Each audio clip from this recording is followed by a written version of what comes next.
যে কোনো সময় যে কোনো দিন যে কারো কাছ থেকে প্রতারিত হতে পারেন। চোর ছিনতাইকারী দেওয়া হবে না এমনি। অনেকটা ভয় পাচ্ছি। 10-15 থেকে শুরু হয়, অনেক দাম পর্যন্ত আছে, 50-60 হাজার পর্যন্ত আছে। আমি কিন্তু সেই ঝালমুড়ি বানাতে পারি, একবার খাইলে না। তুমি এখন চানাচুর থাক, যে চানাচুর পুরো এক প্যাকেট আছে এটাই।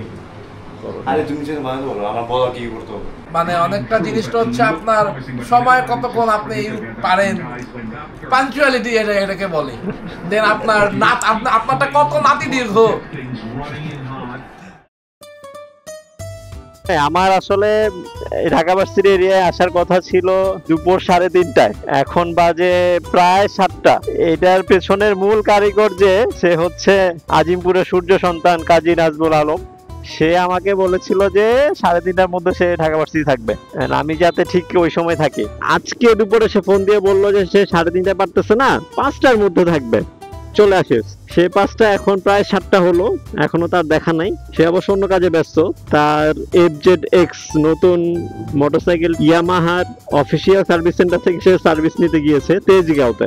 ঈদ উপলক্ষে, মানে ঈদের ছুটি নাকি এখনো শেষ হয় নাই তাদের সার্ভিস সেন্টারে, এখনো সব স্টাফ এসে জয়েন করে নাই। তো স্টাফ আসলে সংখ্যা যেহেতু কম, সেহেতু সার্ভিস দিতে দেরি হচ্ছে যতটুকু আমি জানি। আচ্ছা, সেটা অন্য বিষয়, সে চলে আসবে। কথা হচ্ছে আমার সাউন্ড কি আসলে ক্লিয়ার কিনা। আমার এই ছোট্ট চ্যানেলের একজন ফলোয়ার তুহিন ভাই নামে, সে হচ্ছে আমাকে কমেন্ট করে বলছে যে ভাই ভয়েসের সাউন্ডটা আর একটু বাড়বে। সো আজকে যেটা করলাম যে আমি বাসা থেকে বের হওয়ার আগে আমার হচ্ছে মাইক্রোফোনের পজিশনটা একটু চেঞ্জ করেছি, যেটা আগে একটু নিচের দিকে ছিল হেলমেটের, সেটা আমি এখন বেশ উপরে তুলেছি, অনেকটা মুখের সামনে। পাশাপাশি অডিও প্রো সেটিং এ গিয়ে গেইনিংটা আমি হচ্ছে +3 তে রেখেছি। এডিট করার সময় আসতে পারবো যে আসলে কি আসছে। সো এই ধরনের ফিডব্যাক সবসময় আসলে ওয়েলকামিং, যে ভিডিও কোয়ালিটি খারাপ হচ্ছে কিনা, অডিও কোয়ালিটি কোথাও আর ইমপ্রুভ করার স্কোপ আছে কিনা, অথবা ভিডিও অ্যাঙ্গেল আমি কোনোভাবে চেঞ্জ করলে যেটা আপনাদের ভালো লাগবে, এই ধরনের যদি কোনো সাজেশন থাকে অবশ্যই কমেন্ট করবেন। আমি চেষ্টা করব আপনাদের সাজেশনটা মাথায় রেখে ভিডিও অ্যান্ড ব্লগ করার।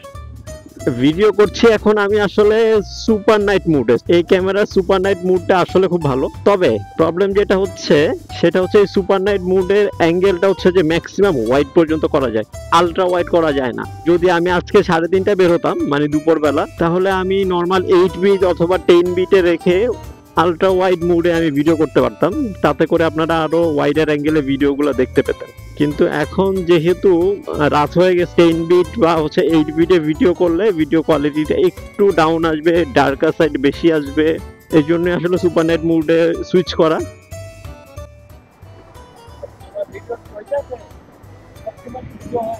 ভিডিও ক্লিক করে রাখলেও থাকে, মানে অফ করে রাখলে অফ থাকে। হ্যাঁ, কিন্তু এখন বাইরে থেকে বোঝা যায় না আর কি। যদি এই পাশ থেকে দেখা যাওয়ার কথা, আমি জানি না আসছে কিনা, খুললে দেখবেন কিনা। আপনি দেখতেছেন? এখন তো অফ হয়ে গেছে। ওইটা অফ থাকলে বাইরে থেকে বোঝা যায় না যে হচ্ছে কিনা। আপনি একটা লাগায় না সামনে। চোর ছিনতাইকারী দিয়ে হবে না এমনি। অনেকটা ভয় পাচ্ছি। 10-15 থেকে শুরু হয়, অনেক দাম পর্যন্ত আছে, 50-60 হাজার পর্যন্ত আছে। নিম্নে বোধ হয় 3,500-4,000 থেকে মনে শুরু হয়। ওই যে ফোনের মতো আর কি ব্যাপারটা, 1-1.5 লাখ টাকারও ফোন আছে, আবার 15-20 হাজার টাকারও ফোন আছে। রিক্সা মামা আসলে জিজ্ঞেস করতেছিল যে ভিডিও হচ্ছে কিনা, বাইরে থেকে তো বোঝা যায় না। আমি আগের ভিডিও বলেছিলাম যে ক্যামেরা যেহেতু সামনের স্ক্রিনটা অফ থাকে, তো বাইরে থেকে আসলে বুঝার খুব একটা উপায় নাই যে ভিডিও হচ্ছে নাকি অফ আছে। তো তাকে বুঝায় বললাম, সে আবার খুব দাম জিজ্ঞেস করলো যে কত টাকা দিয়ে একদম নিম্নে পাওয়া যায়। আসলে মানুষের শখের কমতি নাই। স্পিড এখন আমার 15 থেকে 20-এর মধ্যে। 100cc একটা বাইক, কিওয়ের, খুবই হালকা বাইক। মানে এই ধরনের হালকা বাইক রাইড করে খুবই মজা। যদি আপনি সিঙ্গেল থাকেন, পিছনে পিলিয়ন থাকলে একটু প্যারা হয়ে যায়, তখন বাইকের তুলনায় আসলে প্যাসেঞ্জারের যেহেতু ওয়েট বেশি হয়ে যায়, তখন বাইকের কন্ট্রোলিংটা একটু ঝামেলা করে, একটু দুলতে থাকে। জাস্ট আপনি সিঙ্গেল আপ ডাউন করছেন, তাহলে এটার কন্ট্রোলিংটা আসলে খুব মজা। এত হালকা, সাউন্ড নেই, কোনো ভাইব্রেশন নেই, হালকা একদম বাইক নিজের মতো করে দুলতেছে, খুব মজা। যদিও একটু বড় এবং হচ্ছে ভারী বাইকগুলো আসলে ব্যালেন্সিং খুব ভালো থাকে, সেই ক্ষেত্রে পিছনে পিলিয়ন নিলেও হচ্ছে যে খুব একটা প্রবলেম হয় না।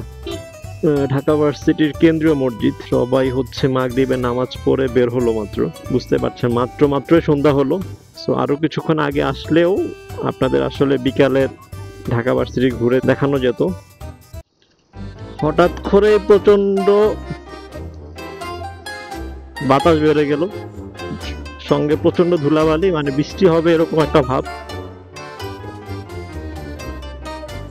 বৃষ্টি আসা ঠিক আগ মুহূর্তে যেরকম অবস্থা হয়, ঝড় আসবে,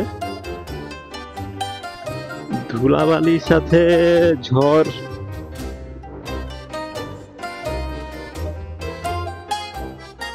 কোন একটা সেফ জোনে এখনই যাওয়া উচিত।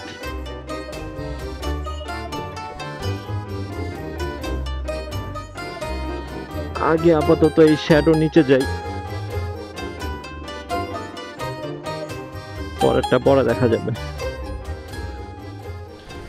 আরও একবার প্রমাণিত হলো যে অনেকদিন বৃষ্টি হচ্ছে না এবং হঠাৎ করে বৃষ্টি নামাতে চাচ্ছেন, তাহলে আপনি আপনার বাইককে যে কোনোভাবে ধুয়ে ফেলুন ওই দিনই, এবং দেখবেন যে ওই দিনই আসলে প্রচুর বৃষ্টি। বাইকটাকে একটু ধুয়ে মুছে পরিষ্কার করে ফেললাম। এবং আরেকটা কথা বলে রাখি যে জীবনে যে কোনো সময় প্রতারিত হতে পারেন। তার চরম উদাহরণ আজকে আমি জিপুরে সূর্য সন্তান আমার ফ্রেন্ড কাজী নাজমুল আলম এই মাত্র জানালো যে সে আসতে পারবে না, কেন? বৃষ্টি হচ্ছে। এই সাদা কেটস আমার, এবং এই সাদা কেটস আর বাইক যেদিন আমি ধুই, 2 দিনই বৃষ্টি হয়। তো আজকে যেহেতু দুইটা আসলে একই সাথে হলো, বৃষ্টি হওয়াটাই স্বাভাবিক। তো কি আর করার, আমি আজিমপুরে চলে আসছি। আজিমপুরে এসে যে রানা ভাইকে ফোন দিলাম যে ভাই আপনি কোথায়? বলেছে আমি তো বাসায়, তুমি কোথায়? আমি বললাম আমি আজিমপুর। বলে যে তাহলে চলে আসো। রানা ভাইটা লাইফ সেভিয়র, আসলে ওনার বাসায় যাব, বাট তার আগেও বৃষ্টিতে আটকা ছিলাম এতক্ষণ একটা দোকানের নিচে। এখন বৃষ্টি কিছুটা কমেছে, যেটা করার সেটা হাতে হেলমেট। দেখা যাচ্ছে কিনা 1 প্যাকেট চানাচুর নিয়েছি, ওনার বাসায় গিয়ে বৃষ্টির মধ্যে দেখি মুড়ি চানাচুর মাখা খাওয়া যায় কিনা। বৃষ্টিটা আবারও বাড়ছে একটু একটু।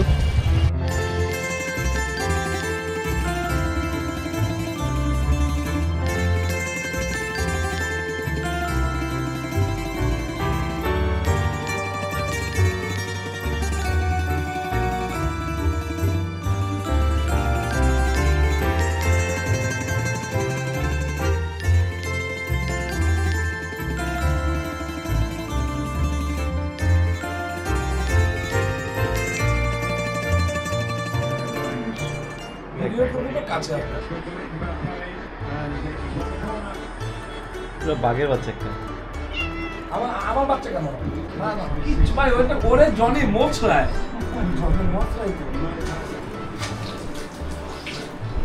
আচার আছে নাকি কোনো? কিংবা মাংসের ঝোল?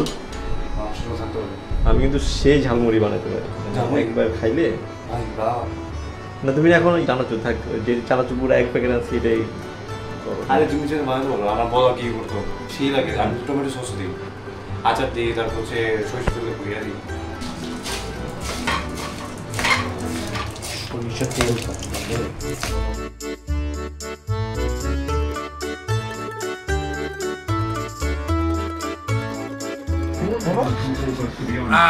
মানে অনেকটা জিনিসটা আপনার সময় কতক্ষণ আপনি পারেন, পাঞ্চুয়ালিটি এটাকে বলে। দেন আপনার আপনারটা কত নাতি দীর্ঘ। আমি অনেক খারাপ থাকি কাদের খাতে, বড় ভাই নিজেই খারাপ। আগে লাইন ভালো হচ্ছে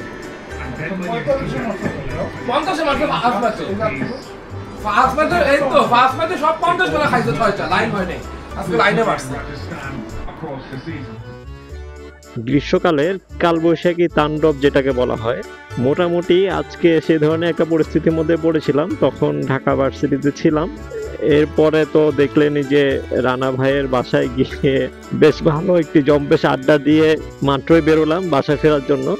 মানে এক পশলা ঝুম বৃষ্টি হয়েছিল। আসলে বৃষ্টির পরপরই রোডটা দেখতে এখন খুব বেশ ভালো লাগছে।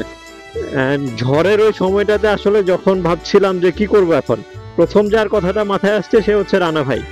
এবং এই লোকটার কথা আসলে কি বলবো, তার সাথে পরিচয় থাকলেও আসলে ওভাবে খুব একটা মেশা হয়নি। ওয়ার্ল্ড কাপের সময় যেটা হলো যে ওয়ার্ল্ড কাপের শুরু থেকেই আমাদের গ্রুপের প্রায় 25 থেকে 30 জন ছেলের সবারই মাইন্ডেতে রানা ভাই থাকতেছে। রাতের 10টার পরে ম্যাচগুলো সেগুলোও দেখি রানা ভাইয়ের বাসায় বসে সবাই দেখতেছে। তা আমারও একদিন আর্জেন্টিনা কোনো একটা ম্যাচের সময় আমারও লোভ হলো যে বাসায় বসে একা দেখাচ্ছে, একটু যাই, সবাই একই জার্সি পরে আর্জেন্টিনার জয় দেখার জন্য আসলে ম্যাচ দেখতে বসাটা অন্যরকম মজা। তা আমিও ওই দিন রানা ভাইকে খুব সম্ভবত ডিরেক্ট ফোন দিয়েছি, বললাম যে ভাই আসবো কিনা আপনার বাসায়। আনএক্সপেক্টেডলি লোকটা এত বেশি ওয়েলকামিং যে প্রথম কথায় হ্যাঁ হ্যাঁ হ্যাঁ ভাইয়া এটা কি বলতে হয়, চলে আসো বাসায়, আমরা সবাই আছি। বাস ওই থেকে শুরু। আমি সবসময় গার্ডিয়ানের অভাব বোধ করতাম। আমার কাছে মনে হতো আমার যদি কোনো বড় ভাই থাকতো নিশ্চয়ই সে আমাকে, আমি যে সব জায়গায় লাইফে স্ট্রাগল করছিলাম, নিশ্চয়ই এই জিনিসগুলো করতে হতো না এবং সে আমাকে গাইড করতে পারতো। তো সেই জায়গাটা আসলে রানা ভাইকে রাখা যায় সব সময় নির্দ্বিধায়। মানে এই লোকটা এত বেশি সিনসিয়ার, এত বেশি কেয়ারিং যে মাঝে মাঝে মনে হয় না যে এই লোকটা আসলে আপন আমার ভাই না। এই লোকটার সাথে মিশলে তখন বোঝা যায় যে উনি কতটা আন্তরিক। মানে আপনি ওনার সাথে কথা বলেও মজা পাবেন, ওনার কথা শুনেও মজা পাবেন। আমি এমন কখনো দেখি নাই যে কেউ লাইফ স্ট্রাগল করতেছে কিংবা কোনো একটা সমস্যা আছে রানা ভাইকে বলতে যাচ্ছে এবং সে ইগনোর করতেছে। সে খুব পুরো ঘটনাটা মনোযোগ দিয়ে শুনবে, যতটুকু সিম্প্যাথি জানানোর জানাবে, দেন ওই সিচুয়েশন থেকে কিভাবে বেরিয়ে আসতে হবে পসিবল সবগুলো ওয়ে উনি দেখাবেন। আজকে ধরুন না, যখন প্রচন্ড ঝড় বৃষ্টি শুরু হল, ওনাকে ফোন দিলাম যে ভাই কোথায় আছেন, আমাকে যেটা বললো যে এই যে আমি মাত্র খেলার পরে আড্ডা দেওয়া শেষ করে বাসায় উঠলাম। তো স্বাভাবিকভাবে টায়ার থাকার কথা, আমাকে পাল্টা প্রশ্ন করলো কোথায় তুমি, বললাম যে ভাই আমি তো আজিমপুরে। বললো যে চলে আসো। এবং বাসায় যাওয়ার পরে যেটা বুঝতে পারলাম, উনিও বুঝতে পারছে বাইরে যেহেতু ঝড় বৃষ্টি হচ্ছে, বোধ হয় শাহরিয়ার আটকায় গেছে। এই তো আজকে কি প্ল্যান ছিল আর কি হলো। আগের দিনই দেখাচ্ছিলাম যে আমার সাইডে প্রচন্ড জ্যাম, উল্টো দিকে ফাঁকা, বাট আজকে হচ্ছে দেখতে পাচ্ছেন যে উল্টো সাইডে প্রচুর জ্যাম। উল্টো সাইডটা আসলে গুলিস্তান হয়ে ঢাকার মধ্যে ঢুকবে, যাত্রাবাড়ি গুলিস্তানের এই মুখটা। এখন রাতের প্রায় 12টা বাজে। বুঝতে পারছেন এই সময়টা এত জ্যাম, এর কারণ হচ্ছে ঈদের ছুটি শেষে সবাই আসলে বাড়ি ফিরছেন। আগামীকাল রবিবার থেকে আসলে কর্মব্যস্ত জীবন আবার শুরু হবে সবার। সো দেখতে দেখতে হানি ফ্লাইওভার পার হয়ে গেলাম। আজকে আর ভিডিওটা লম্বা না করি, আজকে এই পর্যন্তই থাক। আপনারা সবাই যে যেখানে আছেন সুস্থ থাকবেন, সাবধানে থাকবেন। আল্লাহ হাফেজ।